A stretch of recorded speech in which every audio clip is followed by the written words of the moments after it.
ओम शांती. 23 जुलै 1969ची ही अव्यक्तवाणी.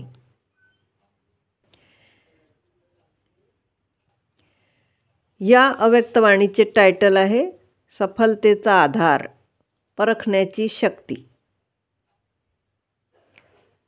बापदादा प्रत्येकामध्ये 4 गोष्टी पाहत आहेत. एक तर ताज पाहत आहेत, दुसरा तख्त, तिसरे तदबीर आणि चौथा तकदीर. संगमचा ताज. बापदादा तख्तनशीन व ताजधारी मुलांच्या सभेमध्ये आले आहेत.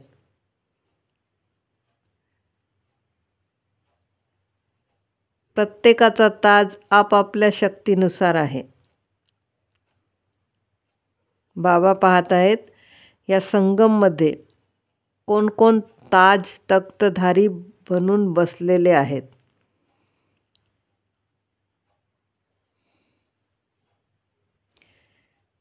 जेव्हा स्वतःला पारखता येईल तेव्हाच दुसऱ्यांनाही पारखता येईल.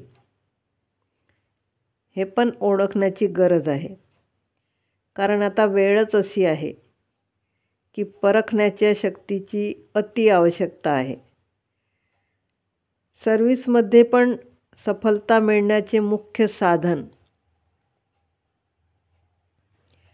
परखण्याची शक्ती आहे.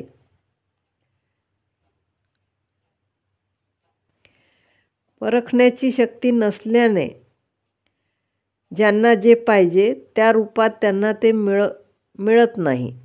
म्हणून सर्व्हिसमध्ये सफलता कमी मिळते.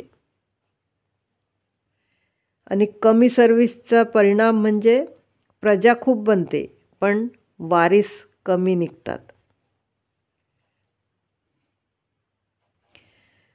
भविष्यात येणाऱ्या गोष्टींना पारखण्याची शक्ती पाहिजे आणि निर्णय करण्याची शक्तीही पाहिजे.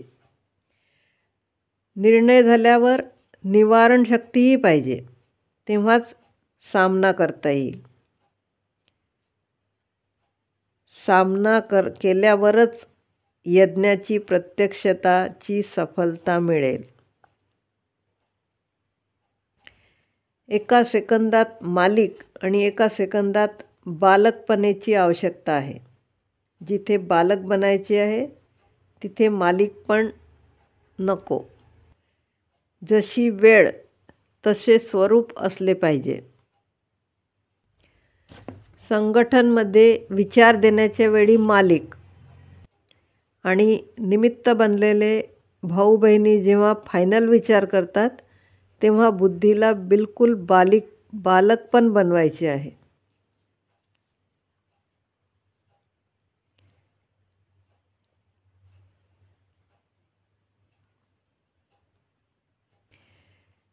निमित्त बनणाऱ्यांना निर्माण चित्त बनायचे आहे. निर्माण अर्थात आपल्या मानचाही त्याग. त्यागमुळेच जास्त भाग्य मिळते. जितके जास्त त्याग तितका जास्त स्वमान.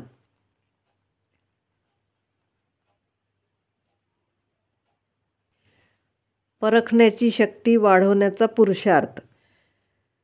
संकल्पशक्ती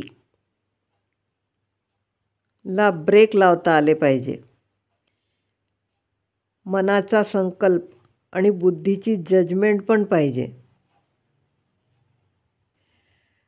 मन आणि बुद्धी दोन्हीला एक पॉवरफुल ब्रेक पाहिजे आणि मोडण्याची पण शक्ती पाहिजे.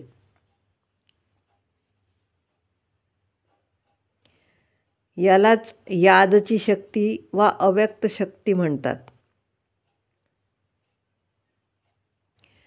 कर्म करत असताना अशरीरी आत्मा महसूस करायला पाहिजे. हा सराव दिवसभर पाहिजे. संगमचा जो थोडासा वेळ शिल्लक आहे त्यामध्ये हेच एक विशेष काम आहे.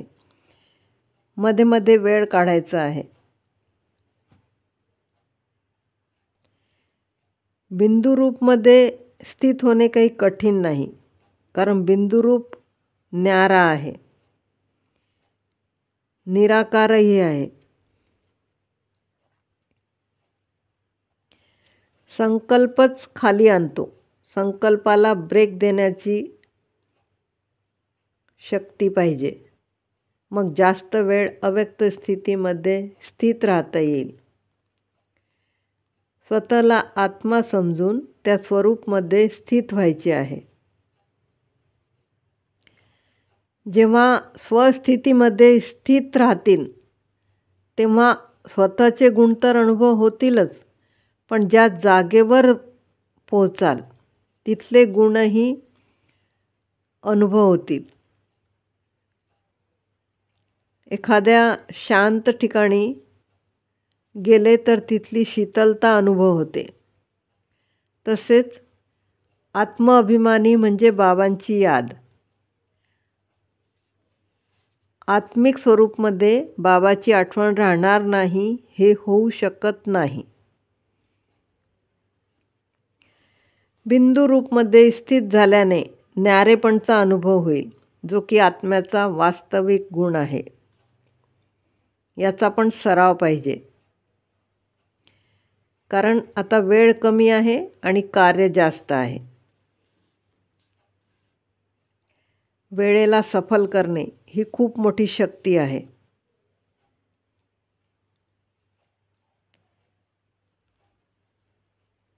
आता एकेकाची प्रजा प्रसिद्ध होईल. जिथेही आहेत, जसेही आहेत, परिस्थिती बदलणार नाही. दिवसेंदिवस विघ्न वाढतील, विशाल रूप धारण करतील. तरीही आपल्या स्थितीला परिपक्व बनवायचे आहे. म्हणून वेळेचेही भान ठेवायचे आहे. स्वरूपची स्मृती आणि स्थिती याकडे लक्ष ठेवायचे आहे. नम्रचित चेतक्त यावर विराजमान होऊन सगळे काम ठीक होतील.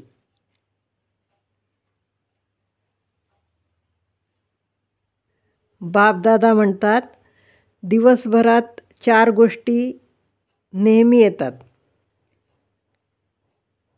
कुर्सी, कलम, फाईल आणि भागदौड. या चारहीला लौकिकमधून अलौकिकमध्ये आणायचे आहे. खुर्चीवर बसले तर तख्ताची आठवण करा.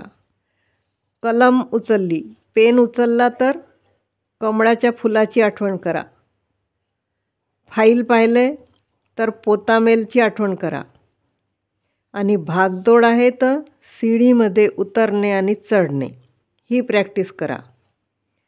जिथे पण बुद्धी लावायची असेल तिथे लावत चला. जसे पाय कंट्रोलमध्ये आहेत तसे बुद्धीलाही कंट्रोलमध्ये ठेवायला पाहिजे.